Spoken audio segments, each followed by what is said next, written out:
Shout out to all the San Francisco local 38 plumbers, 415. Oh, yeah. Hey, shout out to the plumbers out there. That's my family. doubt. The Mazzolas. Yeah, there you go. Shaskis. There you Going go. way back. San Jose Jazz fan, Princeton over Arizona, Furman over UVA. You know what? I don't watch a lot of college basketball no more, and I know how you feel about college basketball, but watching March Madness makes me smile. Oh, does it? Kids playing for the purity of the game. Just going out there and Purity? balling. Wait, time out. Purity of the game. The purity of the Just game? Purity of the game. Meanwhile, we before we even got to NILs, we had Adidas scandals and Nike scandals. That's fine, but these and kids... Patino banging his assistant coach's wife. Yeah, that has nothing to do with the encore product. These kids are playing their asses off in March Madness. Of course they Single are. elimination, and it's a lot of fun. You can go ahead and look at the other stuff off the floor. That's fine. A lot of people can't ignore that stuff. I look at just the ball and these kids playing hard from small schools like Furman, like Princeton. It's a lot of fun. March Madness is a lot of fun, man. Oh, I agree. But don't file it under the purity of the game. Like we've kind of exposed college sports. Yeah, we've exposed college sports for what it is. It's a huge Ponzi scheme for business. Like that's what it is. I love the athleticism part, but purity of the game to me is just fake. Yeah, well, but I hear you on all the other stuff. Yeah. I like these kids are just playing hard. By the way, Virginia kid, what are you doing throwing that pass? What are you doing?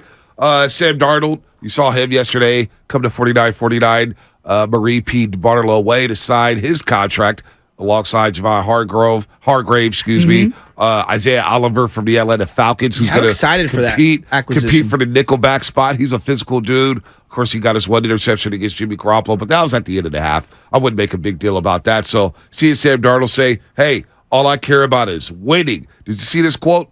I think they were asking him about his focus, right? He's like, look, I'm focused on doing whatever I can to help this team win games, whatever role Shanahan has for him in 2023. I think those are all things that, with the good quarterback room, as long as we stick together and we understand that we just got to work hard and put our best foot forward for each other, everything's going to work out. And I think at the end of the day, as long as we're winning games, that's the only thing that matters to me. As I continue to get to know Trey and Brock and talking to people around the building about those guys, it seems to me that all they care about is winning as well. And obviously, as a competitor, you want to play, but at the end of the day, you got to do what's right for the team. You leave those decisions to Kyle Shanahan, and we know that he's going to put the best guy out there and do the right thing.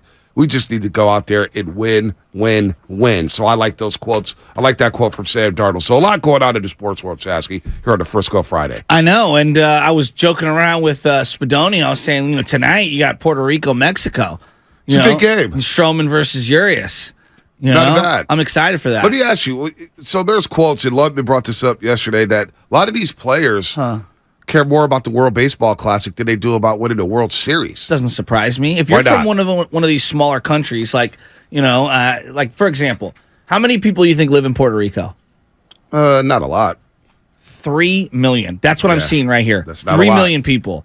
It's more in the Bay Area alone. I mean, it's crazy, isn't it? Yeah, it San is. Francisco alone has like 900,000. So the way I'm looking at this is like, let's say you're from Puerto Rico, right? And the civic pride that you've got, or the national pride that you're getting from playing in these things, like how can that be superseded by you winning a World Series with the Tampa Bay Rays? I'm just using an example, the Tampa Bay Rays or something like that. Like, that's the highest honor for your country. You would go back to your country and you'd be a hero, an absolute hero. So I kind of understand it. Like, I know Paul Gasol has kind of referenced this, but like, when he won Olympic medals, he was like, yo, those Olympic medals meant more to me as a returning champion, a returning hero, than winning the NBA final stuff, at least in my small hometown. Right. Which is wild, right? I mean, it's wild, and it is catching up steam. It's catching steam around the world. Like, Japan is all about the World Baseball Classic. Dominican Republic, all about the World Baseball Classic. Will it catch that type of steam in the United States? I don't think so, because it's the same thing with the NBA. Like, I like watching the Olympic basketball. I find it to be awesome. Like, I really do, because it gives me an opportunity to root for all these guys on teams that I otherwise wouldn't root for, right? Mm-hmm. That's why I've always loved the Olympic teams.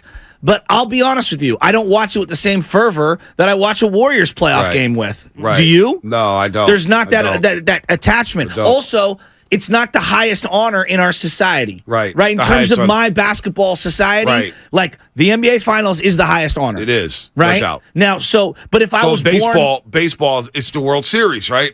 That's the highest honor. You want to see the Fall Classic. When I was in my backyard, okay, and it was Right. 3-2 count, bases loaded, Game 7 of the World Right. Series. Not the final play-in game of pool play of WBC. No doubt. And that's not a knock. It's just that's just how what I it grew is. up. Yeah, no, and you know what? We all try to reenact Kirby Puckett in Game 6, still in the baseball there in the Minnesota Metrodome. Joe Carter against the Atlanta Braves. Joe Carter against the Philadelphia Phillies. Game 6, hitting that home run off of Mitch Williams. Yeah, Carlton Fisk. Hey, stay fair, stay fair, stay fair. Yeah. You know, and of course the Reds beat them in 7 games, but that's one of the more iconic Game 6s. So, look, I get it.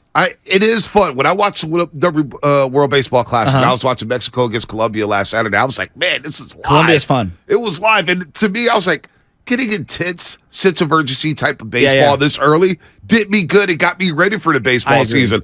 And then for me personally, to drop off between the World Baseball Classic and spring training and Giants baseball is massive. I know. Because then I look at the World Baseball Classic, I'm like, man, this is cool. Mike Trout playing for his country, Wiki Betts, Trey Turner, you got Bobby Witt Jr., you got Kershaw in the dugout, Ken Griffey Jr. is a hitting coach. DeRosa, not really feeling him as the head coach, but keep going. Me either. But when you get that, and then I look at what's going on with the Giants, and I'm like, oh, it's a drop-off. It's a letdown. Yeah, it's a drop-off. And I don't know if I'm going to get that same itch to watch Giants baseball. Like, we're going to watch it. It's our jobs. Yeah. But and I'm addicted to it. I am addicted to baseball. But Giants baseball, for me personally, as I get older, I'm like, I need a little more star power. I just need it. I think that's fair. I need it in baseball. No, Bonte, I think it's totally fair. Here's the one element of the WBC trickling into Major League Baseball that I'm here for. You saw Mike Trout come out and say, like, this really means a lot. Like, he hasn't played in a lot of postseasons. I think he only has 2 postseason appearances. Maybe one.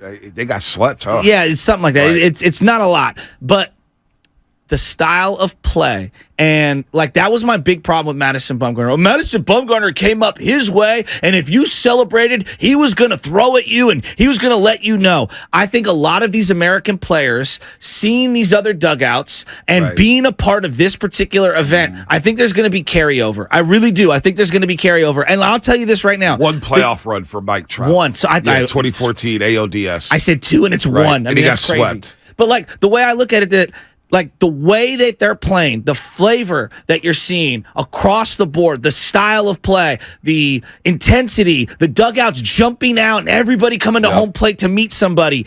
I want to see that replicated in more ballparks. Now, look, you're not going to do that in July when it's a dog days of summer and it's 100 degrees and you're in St. Louis. Like, I understand that.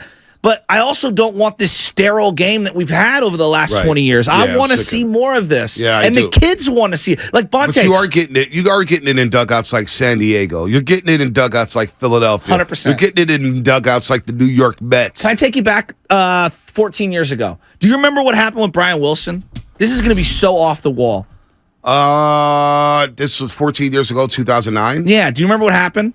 No. He decided he was going to wear orange cleats. Oh, yeah. And there was a big problem with that. He had to take the Sharpie and color black. Think of how far we've come in baseball. Like, because when you watch the World Cup, the one thing that I think the kids all love that all play soccer is the shoes. They like seeing the different color shoes. There's gold shoes. Like, my uniform's blue on blue. Right. That guy's wearing neon green or whatever, or neon yellow or whatever. Like, I know we don't as adults, but the kids love that stuff. They love the flash. And the NBA embraced that. The NBA said, you know what? You don't have to wear team-specific shoes. You can wear green neon shoes. You're seeing KD wear pink shoes. Exactly. There are all these different colorways that you're seeing in the NBA, and it's more appealing. Now you see kids, they'll come to the gatehouse with a blue and purple shoe or a red and white shoe or a yellow and orange shoe. When I played high school baseball, they made us, both SH and Reardon, they made you wear all black cleats. Yeah. You had to blacken out the white swoosh around the Nike. And I remember, like, a lot of guys liked it. I didn't. I wanted mine to be, flashy. popping. I wanted to be popping. Yeah. When we were talking about who wore white shoes back in the day, it was the Oakland A's. Yep. And who else? I know there's one other team. White shoe. Was it the Cardinals? No. Did they wear red? There was one other team that used to wear the white shoes. All white shoes, all white cleats? Yeah. Don't remember. But it was the A's in particular would wear the all white cleats. And then if you wore white cleats, people were like, oh, are you an Oakland A? Right. Right? You really? couldn't They wear, would say that? That's you know, that's what Yeah, people would wow. say because you always wear the black cleats.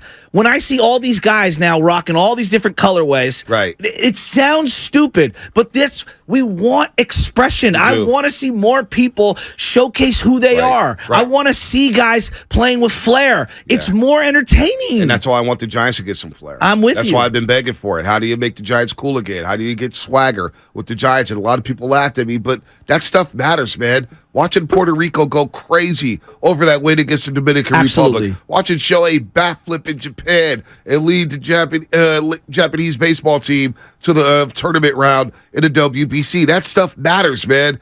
Out with the Bumgarners and that type of attitude.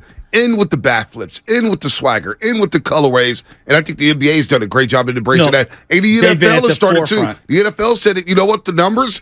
Anybody could wear number 1. Which is great. Anybody could wear number 8, number 9. Yeah. I love that stuff because that was college football. Absolutely. That was Pop Warner football. Absolutely. That was high school and JUCO where you get a big, massive 350-pound lineman wearing a number like number 8. Right? I love it's intimidating. I totally agree. I mean, it's one of my favorite parts of what the NFL's done lately. Like, I like seeing the different face masks. Yeah. That's going to sound super. Yep. Some people don't. They think it's stupid. I like it. I like Yeah. seeing different visors, Yep. face masks, like how you dress. Yep. I judge you as a player. No and doubt. it's the same thing in baseball. So to see more of the expression and Right. stuff, I love it. I like B, that. I want to ask you this because you're talking about March Madness and watchability. Some of the big stars. Steph Curry, in terms of watchability, Right. he's at the top. No doubt.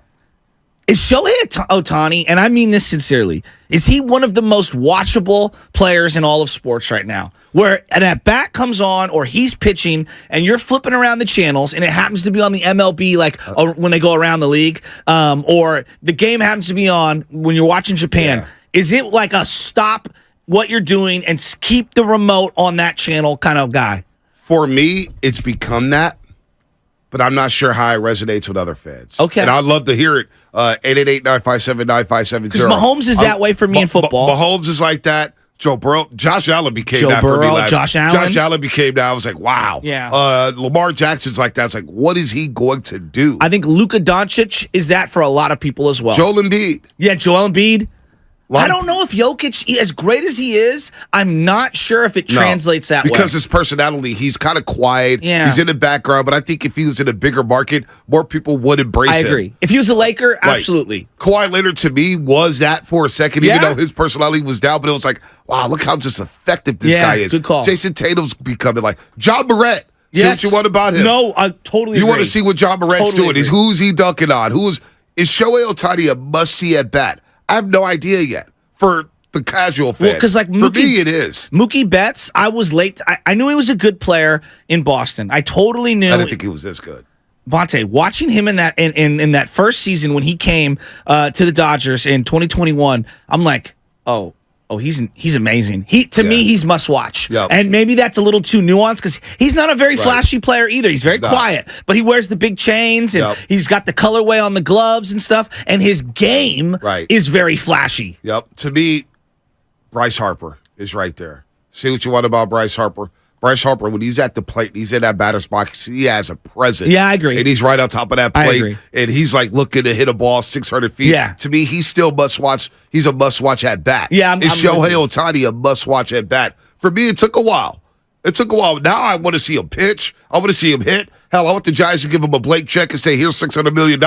Come be a San Francisco Giant. Did you see him lay the bunt down the other day? Absolutely. And then he beat the throw out. It's like, dude, this guy, he does everything. I mean, he's an absolute monster. I don't know. I'm watching this WBC and I'm realizing like everyone wants to rip baseball for what it's not. And I agree. It's not moving as fast as we would like. Let's embrace it for what it is. I just think that they have some really unique stars right now who are at the top of their craft. And they're really, I find them very fascinating. Well, we brought up a conversation we were having a couple weeks ago. We'll get to Gus and Tracy in just a second.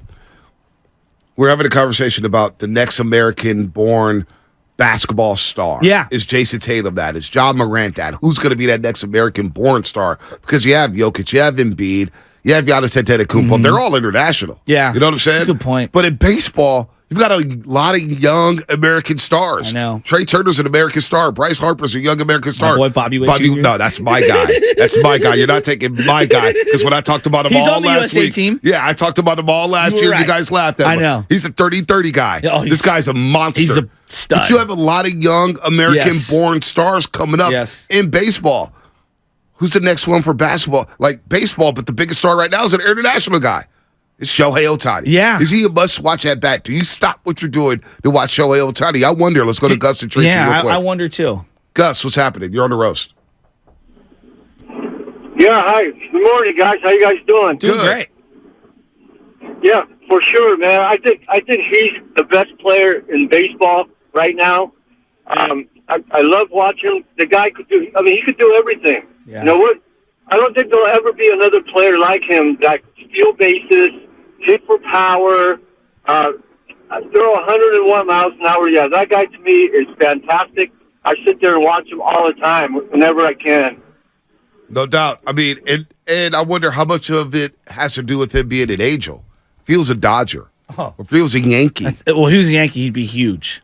He was a Red Sox. He'd be huge. Yeah, if he was a Red If he Sox. was a Cub. He would be huge. I mean, Daisuke Matsuzaka was huge, and he wasn't even, Right. he was like a third starter. Right, yeah, he was okay. Yeah, I mean, yeah, exactly. Okay. Not great, but okay. Like, it's just interesting. You know, Jason Tatum, Bonte, I've seen a lot of people text that in. Jason Tatum as an American-born star. Right. I don't know if he's got the The charisma.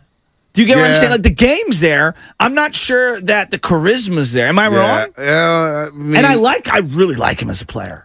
I do too. I mean, I If really like. If I was betting on someone's future, Right. he'd be at the top of my list of guys I'm betting on. I mean, they've got the side by. I sent this to you a couple years ago where they had the YouTube montage of him and Kobe. Yeah. And how similar their moves are, how similar they play their games. And I'm like, Tatum's a stud. Tatum is, I mean, he's got the full package. But can he be that guy that talkative? Now, he did win the All-Star Game MVP. And people already forget that because the All-Star Game was so lame. So, I don't know. It's interesting, man. Shohei Ohtani, is he a must-see at bat?